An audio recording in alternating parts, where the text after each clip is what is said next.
1942년 4월 30일 14시 30분, 로널드 하커는 봄 햇살 아래 서 있던 노츠 아메리칸 머스탱을 향해 왕립 공군 덕스포드 비행장의 활주로를 가로질러 걸어갔습니다. 그는 33살이었습니다. 그는 롤스로이스의 수석시험 비행사로 일했습니다. 그는 영국 본토 항공전에서 스핏파이어와 허리케인의 동력을 공급했던 멀린 엔진을 시험하며 수천 시간을 비행했습니다. 공중전 개발부대 지휘관인 이안 캠벨로드 항공단장이 그를 이 미국 전투기에 태워 초대했습니다. 머스탱은 속도와 항속거리로 모두를 놀라게 하고 있었습니다. 이러한 인상적인 성능은 저고도에서 특히 두드러졌습니다.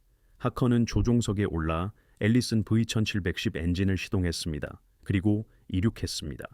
다음 30분 동안 그는 머스탱을 시험 비행했습니다. 그는 전쟁에서 질 수도 있는 비행기를 조종하고 있음을 깨달았습니다. 15,000피트 아래에서 머스탱은 훌륭했습니다. 스핏파이어 5보다 빨랐습니다. 또한 항속거리도 거의 2배에 달했습니다. 조종장치는 놀랍도록 반응성이 좋았습니다. 그러나 18,000피트 위에서는 죽음에 덫이 되었습니다. 앨리슨 엔진은 질식하는 듯 했습니다. 엔진의 출력이 급격히 떨어졌습니다. 저고도에서 머스탱은 스핏파이어보다 시속 30마일 더 빨랐습니다. 하지만 전투 고도에서는 시속 50마일 더 느려졌습니다. 독일의 메서슈미트 109와 포케불프 192, 그곳에서 머스탱을 산산조각 냈을 것입니다. 더욱이 고고도는 전쟁의 승패가 결정될 곳이었습니다. 하커는 착륙한 후 작전실로 걸어 들어갔습니다. 그는 펜과 종이를 들고 앉았습니다. 그가 다음 1시간 동안 쓴 것은 수천 명의 생명을 구할 것이었습니다.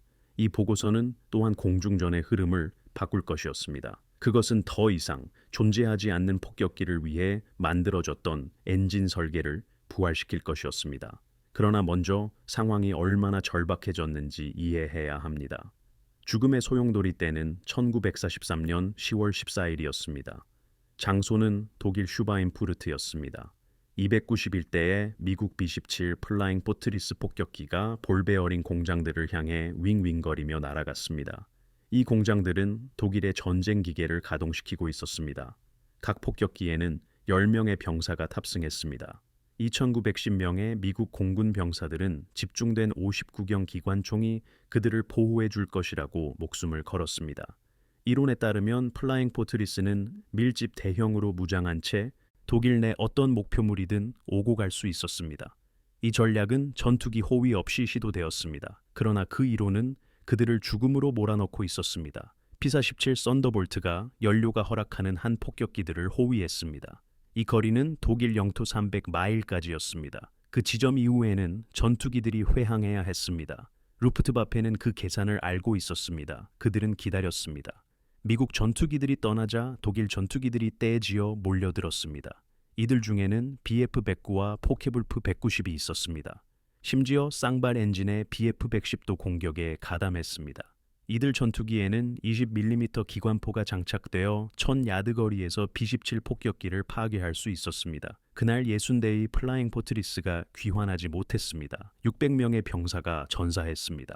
17대의 폭격기는 너무 심하게 손상되어 다시는 비행할 수 없었습니다. 138명의 병사가 부상당했습니다. 그 계산은 잔혹했습니다. 그 계산은 간단했습니다. 이 손실률이라면 8번째 공군 전체가 석 달 안에 전멸할 것이었습니다.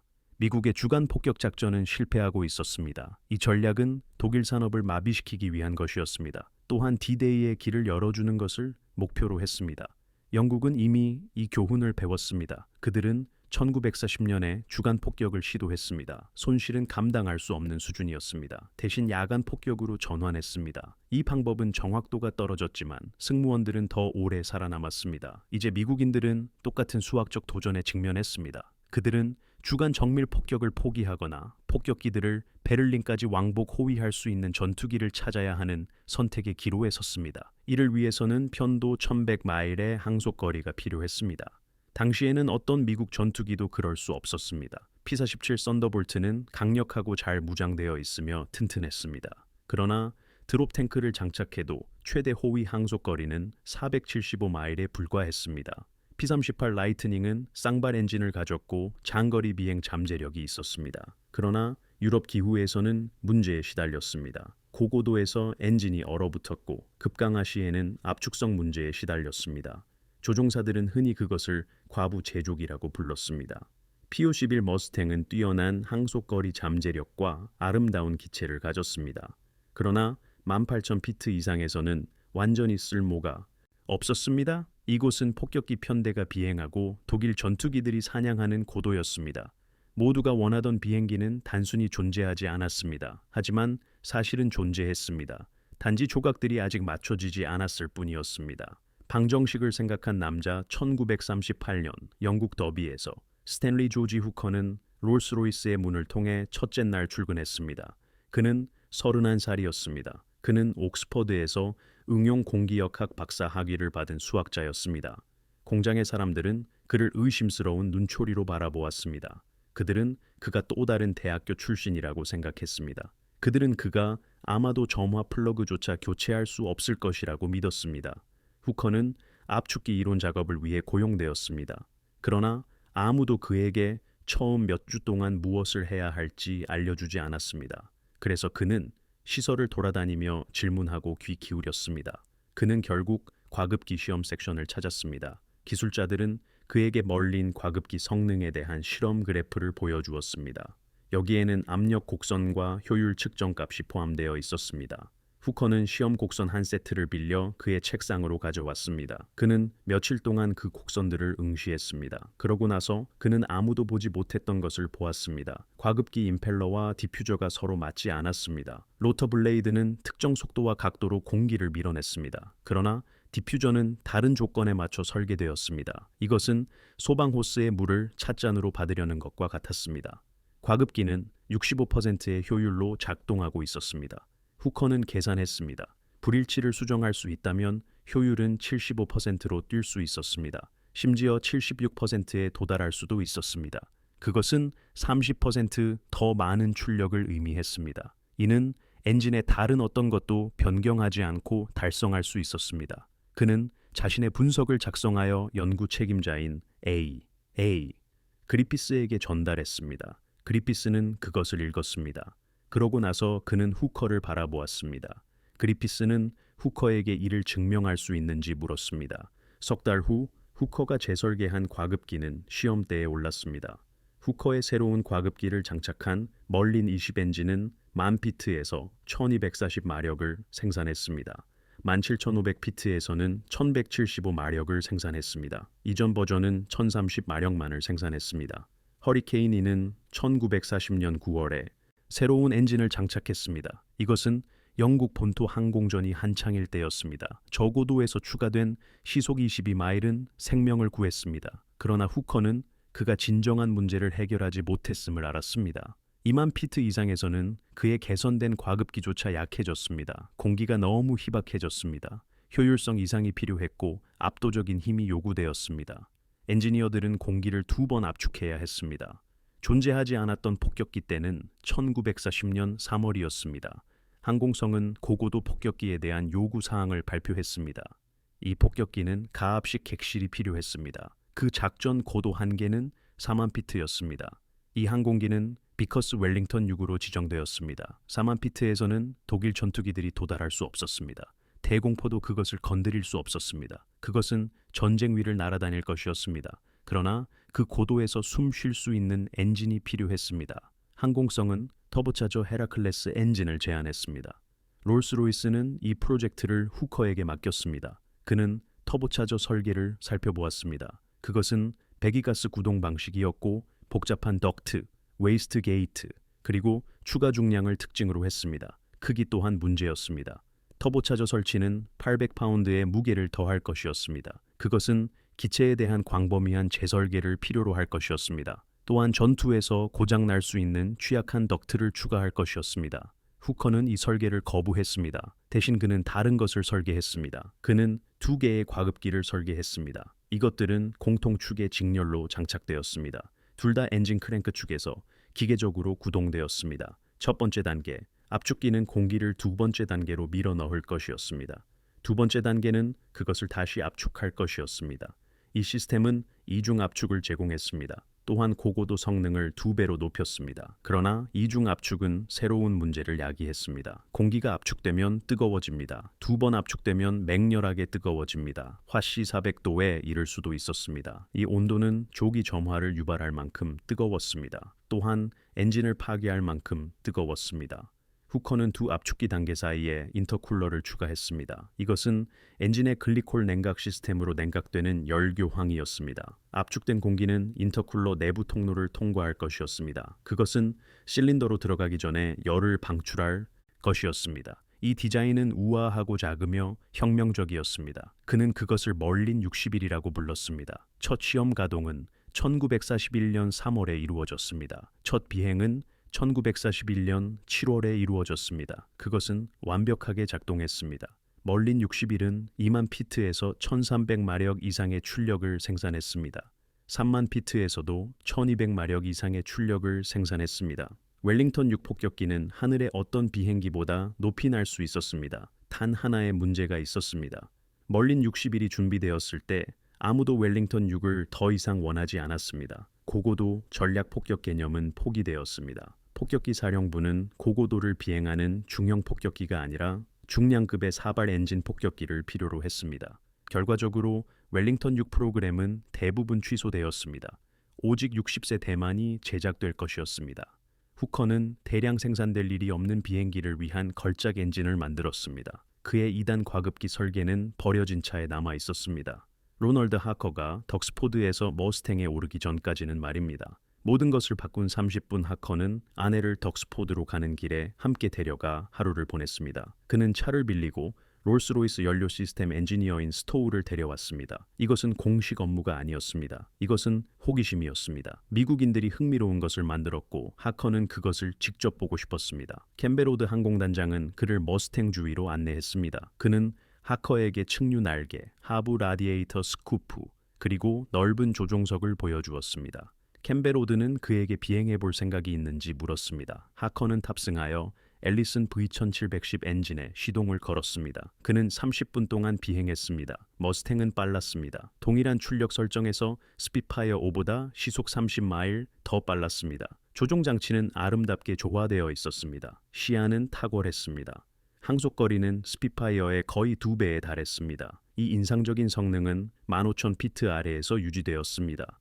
18,000피트 위에서는 앨리슨의 단단 과급기가 숨이 가빴습니다. 엔진 출력이 급격히 떨어졌습니다. 경주마였던 머스탱은 쟁기 끄는 말이 되었습니다. 하커는 이런 일이 왜 일어났는지 알고 있었습니다. 앨리슨 엔지니어들은 모든 것을 터보차저에 걸었습니다. 그들은 제너럴 일렉트릭이 강제 유도 시스템을 개발하도록 했습니다. 이것은 무게와 복잡성을 줄이기 위한 것이었습니다. 이 설계는 쌍발 동체의 터보차저를 위한 공간이 있던 P-38 라이트닝에서는 훌륭하게 작동했습니다. 그러나 부피가 큰 터보차저 설치 공간이 없는 소형 단발 엔진 전투기에서는 치명적으로 실패했습니다. 하커는 착륙하여 작전실로 걸어 들어갔습니다. 1942년 5월 1일 그는 그의 메모를 작성했습니다. 하커는 이 항공기가 강력한 저고도 및 중고도 전투기로서의 잠재력을 가지고 있다고 언급했습니다. 그는 이 항공기가 메서슈미트 109F와 매우 흡사하다고 기록했습니다. 하커는 이것이 메서슈미트의 디자이너 중 한 명이 설계했기 때문이라고 추측했습니다. 그는 이 디자이너가 이제 노스 아메리칸 항공회사에서 일하고 있다고 믿었습니다. 이 마지막 부분은 틀렸습니다.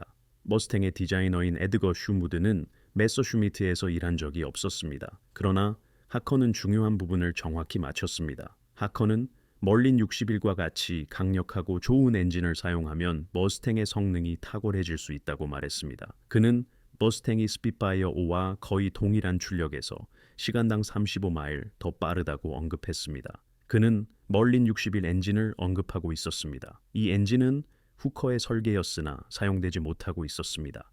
하커의 메모는 몇 시간 내에 롤스로이스 경영진에게 전달되었습니다. 지휘 계통에 있던 누군가가 즉시 그 잠재력을 알아차렸습니다. 이 조합은 성공할 수 있었습니다. 멀린 60일은 존재하지 않는 폭격기를 위해 설계된 엔진이었습니다. 머스탱은 엔진이 없는 전투기였습니다. 그것은 완벽한 조합이었습니다. 하지만 문제가 있었습니다. 롤스로이스는 두 가지 모두를 만들 수 없었습니다. 멀린 엔진 생산은 이미 한계에 다다라 있었습니다. 모든 멀린 엔진은 스피파이어, 랭커스터, 모스키토와 같은 항공기에 동력을 공급하고 있었습니다. 머스탱을 개조한다는 것은 이미 생산 중인 항공기에서 엔진을 빼는 것을 의미했습니다. 영국군은 그렇게 할 수 없었습니다. 하지만 미국군은 할 수 있었습니다. 포기하지 않는 무관바오 토마스 히치콕 주니어 소령은 런던 주재 미국 대사관 사무실에 앉아 있었습니다. 그는 39살이었습니다. 그는 제1차 세계 대전의 전투기 에이스였습니다. 폴로 챔피언이었던 그는 미국에서 가장 유명한 운동선수 중 한 명이었습니다. 그는 이제 미국 육군 항공대의 무관으로 근무하고 있었습니다. 1942년 5월 롤스로이스는 그에게 멀린 엔진을 이용한 머스탱 개조 계획을 알렸습니다. 히치콕은 자세를 고쳐 앉았습니다. 그는 바로 이 문제에 대해 생각하고 있었습니다. 미국군은 장거리 호위 전투기를 절실히 필요로 했습니다. 머스탱은 비행거리는 길었지만 고고도 성능이 부족했습니다. 멀린 60일 엔진이 그 문제를 해결할 수 있었습니다. 히치콕은 라이트필드에 편지를 썼습니다. 그는 또한 노스 아메리칸 항공에도 편지를 보냈습니다. 그는 귀 기울여 들을 만한 사람이라면 누구에게나 연락했습니다. 그의 메시지는 분명했습니다. 그들은 멀린 엔진을 머스탱에 장착해야 한다는 것이었습니다. 1942년 7월 노스 아메리칸은 두 대의 P-51 항공기를 멀린 엔진으로 개조할 권한을 얻었습니다.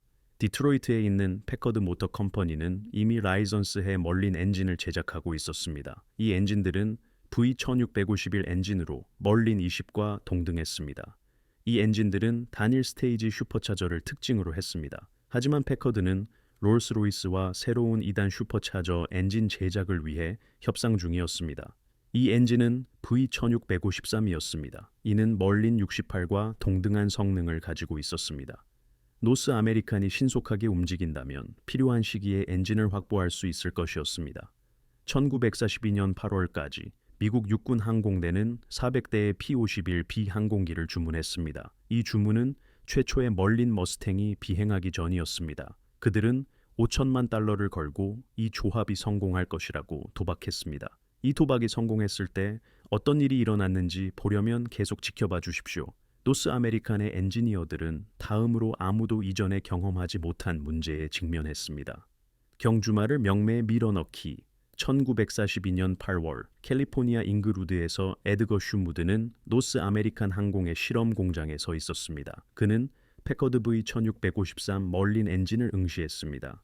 미국 육군 항공대는 두 대의 P-51 기체를 개조용으로 제공했습니다. 그는 45살의 독학 엔지니어였습니다. 슈무드는 독일 이민자였습니다. 그는 그의 상사가 P-40 항공기를 라이선스해 제작해야 하는지 물었을 때 머스탱을 설계했습니다. 그는 상사에게 구식 비행기를 만들지 말라고 유명하게 말했습니다. 대신 그는 새로운 비행기를 만들어야 한다고 주장했습니다. 이제 그는 머스탱을 훨씬 더 좋게 만들어야 했습니다. 멀린 엔진은 앨리슨 엔진과 비슷해 보였습니다. 둘 다 기본적인 레이아웃인 60도 V12기통을 공유했습니다. 둘 다 액체 냉각 방식이었습니다. 그러나 그들은 중요한 면에서 달랐습니다. 멀린 엔진은 앨리슨 엔진보다 300파운드 더 무거웠습니다. 멀린 엔진은 1690파운드였고 앨리슨 엔진은 1390파운드였습니다. 기화기 공기 흡입구는 엔진 상단이 아닌 하단에 있었습니다. 이것은 하향 흡입이 아닌 상향 흡입을 의미했습니다. 2단 슈퍼차저는 엄청난 열을 발생시켰습니다. 인터쿨러 라디에이터는 어딘가에 위치해야 했습니다. 슈무드의 팀은 기수 부분부터 시작했습니다. 앨리슨 엔진은 기화기 공기 흡입구가 엔진 카울링 상단에 있었습니다. 이것이 프로펠러 위에 있는 독특한 스쿠프였습니다. 이 스쿠프는 이제 사라졌습니다. 멀린 엔진의 상향 기화기는 공기 흡입구가 아래로 이동했다는 것을 의미했습니다. 작은 스쿠프가 스피너 아래에 나타났습니다. 다음으로 팀은 냉각 문제를 해결했습니다. 머스탱의 복부 라디에이터 스쿠프는 이미 공기역학 설계의 걸작이었습니다. 그것은 낮은 항력과 효율적인 냉각을 제공했습니다. 그러나 이제 엔진과 인터쿨러를 모두 냉각해야 했습니다. 슈무드는 스쿠프를 더 깊게 만들었습니다. 그는 인터쿨러 냉각수를 위한 통로를 추가했습니다. 그는 또한 증가된 공기 흐름을 관리하기 위해 입구 설계를 변경했습니다. 스쿠프는 점점 더 커졌습니다. 그것은 더욱 각진 형태로 변했습니다. 동체에서 더 바깥쪽으로 돌출되었습니다. 모습은 달랐지만 제 기능을 했습니다. 기수기관총은 제거되어야 했습니다. 앨리슨 엔진의 프로펠러 감속 기어박스는 59경 브라우닝 기관총 2정을 지지했습니다. 이 기관총들은 프로펠러 허브를 통해 발사되었습니다. 멀린 엔진의 감속 기어박스는 달랐습니다. 총을 위한 공간이 없었습니다. 머스탱은 이제 날개에 59경 기관총사 정을 장착할 것이었습니다. 이는 총 6정 대신이었습니다. 슈무드의 팀은 16시간씩 일했습니다. 엔진은 겨우 맞았습니다. 그들은 연료 탱크를 재배치했습니다. 그들은 제어 케이블의 경로를 변경했습니다. 그들은 또한 엔진 마운트를 강화했습니다. 1942년 10월 말까지 첫 XP-51B가 준비되었습니다. 같은 날 영국에서 첫 머스탱 X가 첫 비행을 했습니다. 롤스로이스 수석 테스트 파일럿인 로널드 셰퍼드가 조종석에 있었습니다. 이 일은 1942년 10월 13일에 발생했습니다. 머스탱 X는 22,000피트까지 상승했습니다. 시간당 433마일에 도달했습니다. 이 고도에서 앨리슨 엔진을 장착한 머스탱은 시간당 360마일에 불과했습니다. 이는 시간당 73마일 더 빠른 속도였습니다. 4만 피트에서도 머스탱 X는 계속 상승할 수 있었습니다. 앨리슨 머스탱은 35,000피트에서 겨우 고도를 유지할 수 있었습니다. 1942년 11월 30일 잉그루드에서 노스 아메리칸의 테스트 파일럿인 밥 칠턴은 XP-51B를 공중으로 이끌었습니다. 그것은 29,800피트에 도달했습니다. 또한 시간당 441마일에 도달했습니다. 속도는 놀라웠습니다. 그러나 진정한 발견은 상승률이었습니다. 그것은 5.9분 만에 2만 피트까지 상승했습니다. 앨리슨 P-51A는 9.1분이 걸렸습니다. 이것은 거의 2배나 빠른 속도였습니다. 칠턴은 착륙한 후 보고서를 작성했습니다. 그는 이 항공기가 하늘의 어떤 비행기보다 뛰어날 것이라고 말했습니다. 8개월 전 미국 육군 항공대는 이 항공기 400대를 주문했습니다. 이제 그들은 주문량을 늘렸습니다. 그들은 주문을 P-51B 항공기 2,200대로 늘렸습니다. 생산은 1943년 내내 확대되었습니다. 최초의 작전용 항공기는 1943년 11월에 인도되었습니다. 이 항공기들은 제구공군의 354 전투비행단으로 배치되었습니다. 그러나 제8공군이 즉시 이들을 빌려갔습니다. 이는 폭격기들이 격추당하고 있었기 때문입니다. 계속되는 피해 1943년 10월까지 폭격기 승무원들은 기지로 복귀했습니다. 그들은 임무 게시판을 바라보았습니다. 커다란 붉은 선이 영국에서 독일 깊숙한 곳까지 뻗어 있었습니다. 각 승무원의 이름 옆에는 임무 횟수가 나타났습니다. 25번의 임무를 수행하면 집으로 돌아갈 수 있었습니다. 그러나 계산에 따르면 대부분은 15번째 임무까지 죽음을 맞이할 것이었습니다. 임무당 손실률은 9%였습니다. 45.6%의 항공기가 전투 피해를 입은 채 귀환했습니다. 이것을 25번의 임무에 걸쳐 계산해 보십시오. 이는 생존 가능성이 연기라는 것을 의미했습니다. 폭격기 승무원들은 그것을 알았습니다. 기관총 사수들도 알았습니다. 조종사들도 알았습니다. 하지만 누군가는 해야 했기에 그들은 계속 비행했습니다. B-17 승무원들은 자신들의 항공기에 이름을 붙였습니다. 예를 들어 멤피스 벨 959 그리고 양키두들 같은 이름들이었습니다. 이 이름들은 개인적이고 희망적이었습니다. 대부분의 이 항공기들은 6주를 넘기지 못했습니다. 루프트바페는 체계적이었습니다. 그들은 전술을 정교하게 다듬었습니다. 그들은 정면 공격을 사용했습니다. 4대의 전투기가 종대로 비행했습니다. 그들은 시간당 600마일의 결합 속도로 접근했습니다. 20mm 기관포 사격이 기수부터 꼬리까지 폭격기 대형을 휩쓸었습니다. 그들은 1000야드 거리에서 공격했습니다. B-17-59경 기관총은 방어용 무기였습니다. 그것들은 약 600야드까지 효과적이었습니다. 독일군은 1000야드 거리에서 공격한 다음 이탈했습니다. 폭격기들은 그들을 건드릴 수 없었습니다. 반면 미국 전투기들은 되돌아가야 했습니다. P-47 썬더볼트들은 드롭 탱크를 장착하고 최대한 475마일까지 호위했습니다. 그런 다음 썬더볼트들은 떠났습니다. 무전통신은 리틀 프렌즈가 떠나고 있다라고 알렸습니다. 폭격기 대형은 홀로 계속 비행했습니다. 그리고 학살이 시작되었습니다. 무엇인가가 바뀌어야 했습니다. 1943년 12월 13일 SC6 Bauausburst 354 전투비행단은 영국 복스테드의 주둔에 있었습니다. 케네스 마틴 대령이 지휘하고 있었습니다. 그의 조종사들은 P-47 썬더볼트를 비행하고 있었습니다. 이들은 견고하고 잘 무장되어 있었습니다. 그러나 비행 거리가 짧았습니다. 1943년 11월 그들은 새로운 항공기를 받았습니다. 바로 P-51B였습니다. 대부분의 조종사들은 실전에 투입되기 전에 새로운 기종으로 2시간 미만의 훈련을 받았습니다. 1943년 12월 13일은 그들의 첫 임무를 시작한 날이었습니다. 그들의 목표는 기지에서 540마일 떨어진 독일 킬이었습니다. 354 비행단은 48대의 머스탱을 출격시켰습니다. P-47들은 연료가 허용하는 한 폭격기들을 호위했습니다. 그런 다음 그들은 되돌아갔습니다. P-51들은 계속 전진했습니다. 루프트와페 관제사들은 레이더를 통해 감시했습니다. 루프트와페 관제사들은 미국 전투기들이 400km 거리에서도 폭격기들과 여전히 함께 있다고 보고했습니다. 이것은 불가능해 보였습니다. 그들은 어쨌든 전투기들을 긴급 출격시켰습니다. 킬 상공에서 BF-109 항공기들이 폭격기 대열을 향해 급강하했습니다. P-51들은 27,000피트에서 그들과 마주쳤습니다. 독일군은 P-47이나 P-38을 예상했습니다.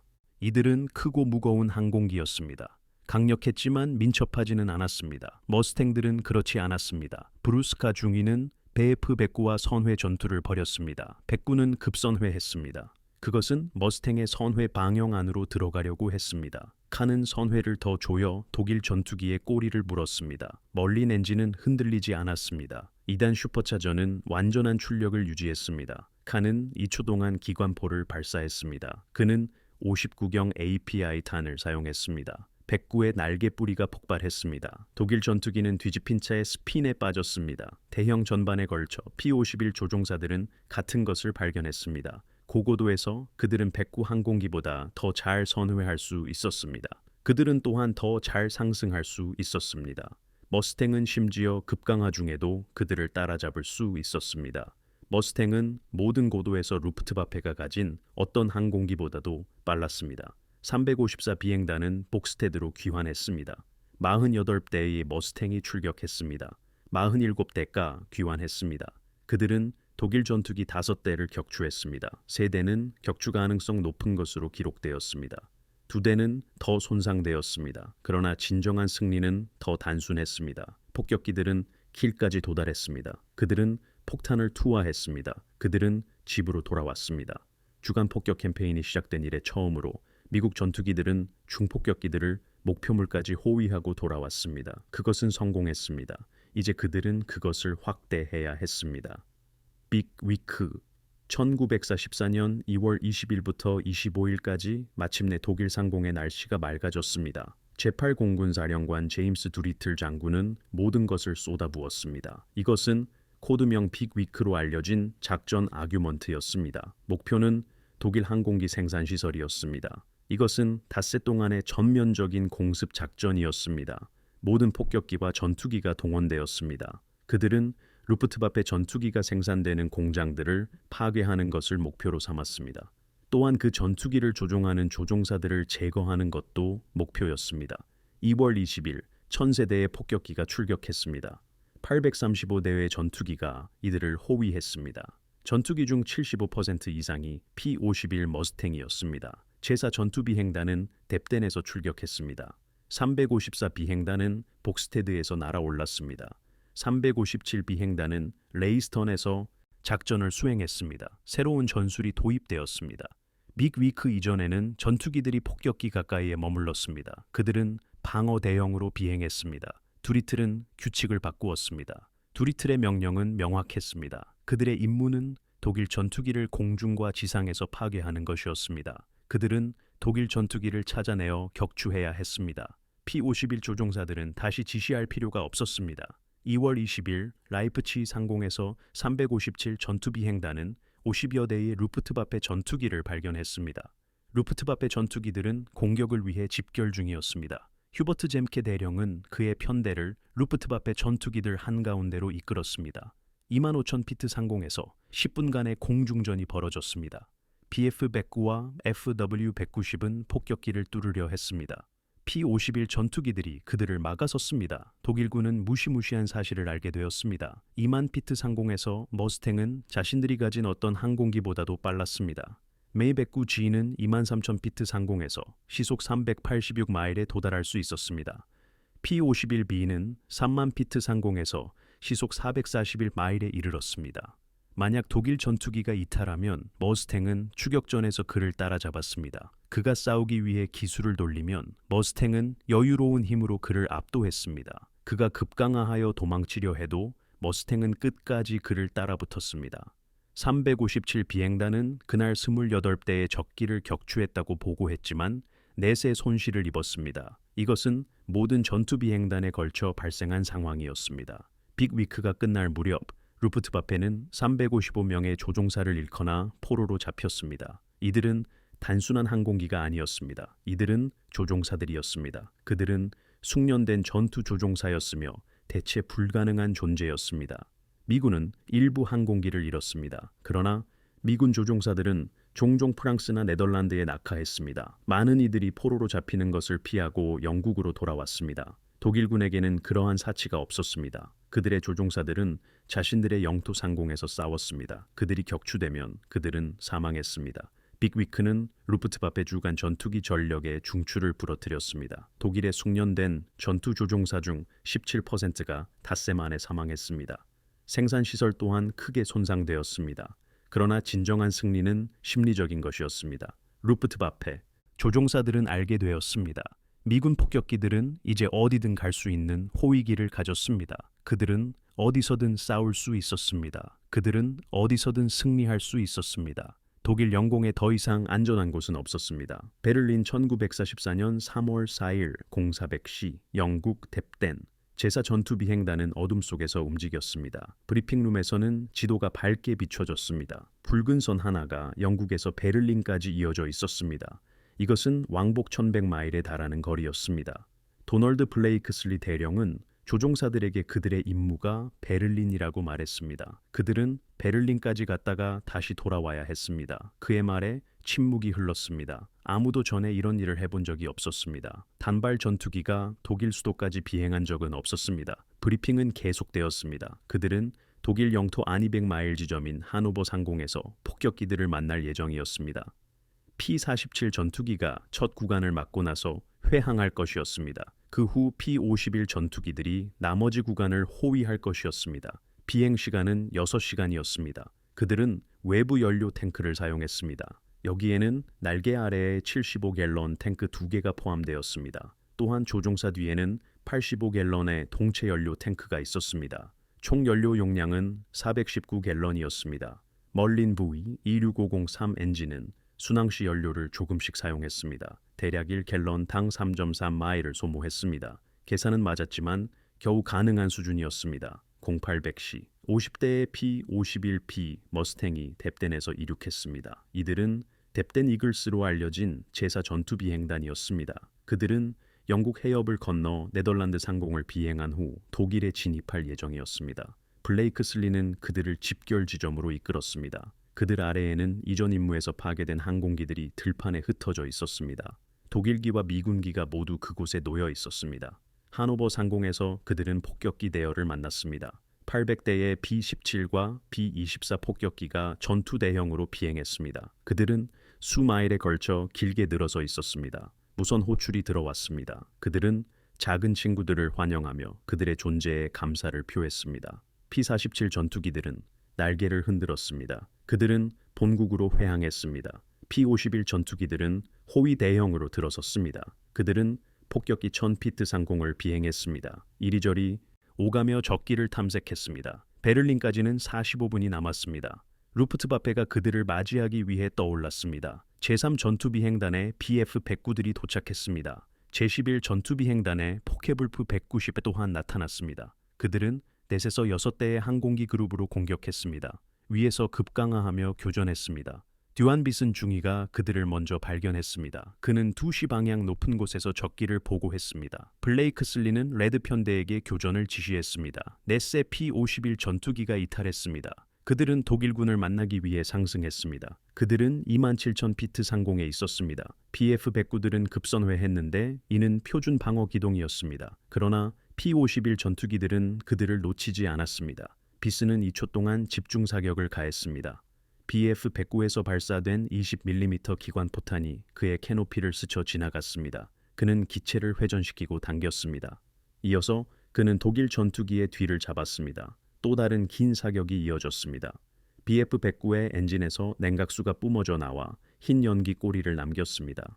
독일 조종사는 낙하산으로 탈출했습니다. 유사한 전투가 폭격기 대열 전체에서 발생했습니다. P-51 전투기들은 적기를 요격했습니다. 그들은 공격을 격퇴했습니다. 그들은 너무 무리하게 돌진하는 독일기들을 격추했습니다. 폭격기들은 베를린에 도착했습니다. 대공포탄이 터져 검은 연기 구름을 만들었습니다. 88mm 포탄이 고공에서 폭발했습니다. 도시에서는 짙은 연기 기둥이 솟아올랐습니다. 이것은 대공포화와 연막탄이었습니다. 폭격기들은 폭탄을 투하했습니다. P-51 전투기들이 그들을 엄호했습니다. 그리고 긴 귀환 비행이 시작되었습니다. 조종사들은 조종석에서 270분을 보냈습니다. 모든 조종사들은 연료를 계산했습니다. 그들은 계기판을 신중하게 지켜보았습니다. 그들은 네덜란드로 진입했습니다. 영국 해협이 눈앞에 있었습니다. 그들은 1530시에 뎁덴에 도착했습니다. 50대의 P-51 전투기가 출격했습니다. 47대가 귀환했습니다. 셋은 기계적 문제와 적의 공격으로 손실되었습니다. 이러한 손실에도 불구하고 폭격기들은 귀환했습니다. 단발 엔진 전투기가 사발 엔진 폭격기를 베를린까지 호위하고 돌아왔습니다. 불가능했던 일이 일상이 되었습니다. 엔지니어들에게 무슨 일이 있었는가? 스탠리 후커는 전쟁 내내 멀린 엔진을 계속 개량했습니다. 1945년경 후기형 멀린 엔진은 2000마력 이상의 출력을 냈습니다. 이것은 원래 설계보다 2배에 달하는 것이었습니다. 전쟁 후 후커는 브리스톨 에어로 엔진스로 옮겼습니다. 그는 해리어 점프 제트기를 움직이는 페가수스 벡터 추력 터보팬을 설계했습니다. 그는 1974년에 기사 자귀를 받았습니다. 그는 대영제국 훈장 사령관이자 왕립학회 회원인 스탠리 조지 후커 경이 되었습니다. 그는 1984년 5월 24일 76의 나이로 사망했습니다. 그의 자서전 제목은 대단치 않은 엔지니어였습니다. 그 제목은 역설적이었습니다. 역사상 그보다 더 큰 영향을 미친 엔지니어는 거의 없었습니다.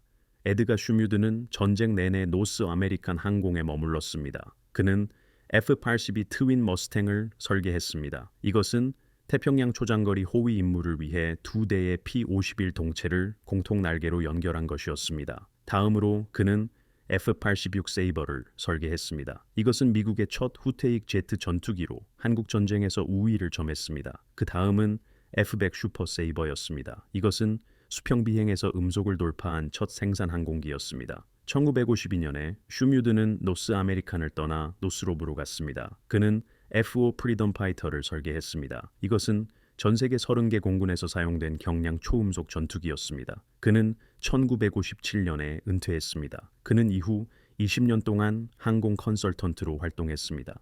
에드가 슈뮤드는 1985년 9월 85의 나이로 사망했습니다. 구식 항공기를 만들지 마라고 말했던 그는 실제로 구식 항공기를 만들지 않았습니다.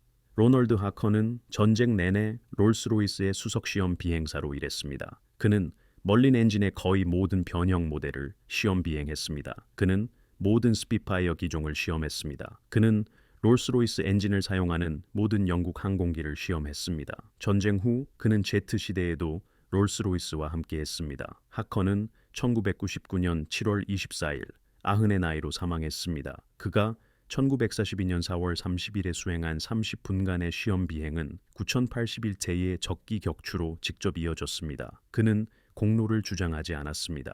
그러나 모든 P-51 조종사들은 그에게 목숨을 비쳤습니다. 남아있는 머스탱, 오늘날 전 세계적으로 대략 175대의 P-51 머스탱이 비행 가능한 상태로 남아 있습니다. 에어쇼와 리노 에어 레이스, 그리고 기념 행사에서 비행합니다. 멀린 엔진을 장착한 머스탱의 소리는 분명합니다. 그것은 으르렁거리는 소리입니다. 현대 제트기처럼 부드럽지 않습니다. 거칠고 강력하며 목적이 뚜렷합니다. 국립항공우주박물관은 여러 대의 머스탱을 보존하고 있습니다.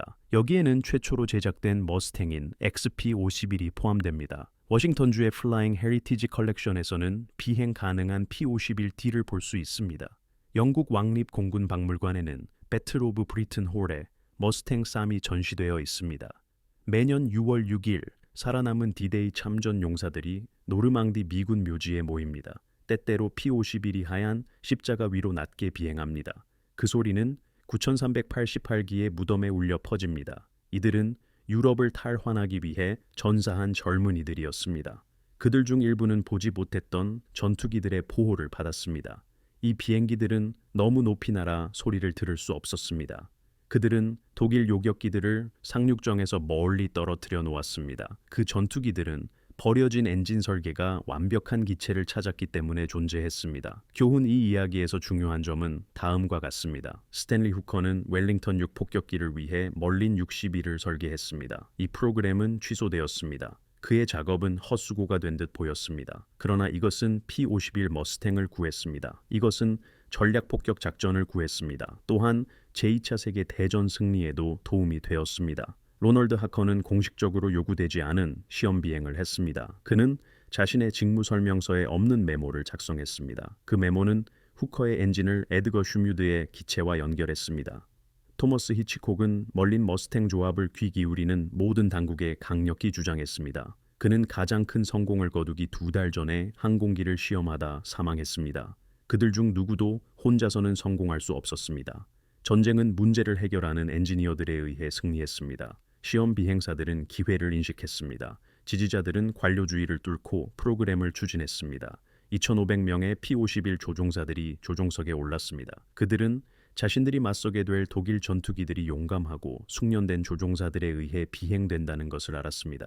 차이점은 기계였습니다. 앨리슨 엔진을 장착한 P-51은 훌륭한 적어도 전투기였습니다. 그것은 정찰, 지상 공격, 그리고 제한된 호위 임무에 유용했습니다.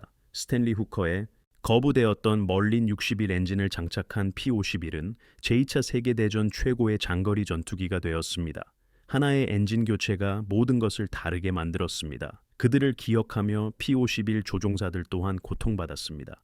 전투에서 2,520대의 P-51이 손실되었습니다. 약 1,500명의 조종사들이 사망했습니다. 357 전투비행단의 레이먼드 H. 리트게 중위는 21살이었습니다. 그는 1944년 3월 베를린 상공에서 격추되었습니다. 353 전투비행대대의 돈 비어바워 대위는 23살이었습니다. 그는 1944년 8월 지상 공격 임무 중 사망했습니다. 그는 15.5 회의 격추 기록을 가지고 있었습니다. 352 전투비행단의 조지 프레디 소련군 25살이었습니다.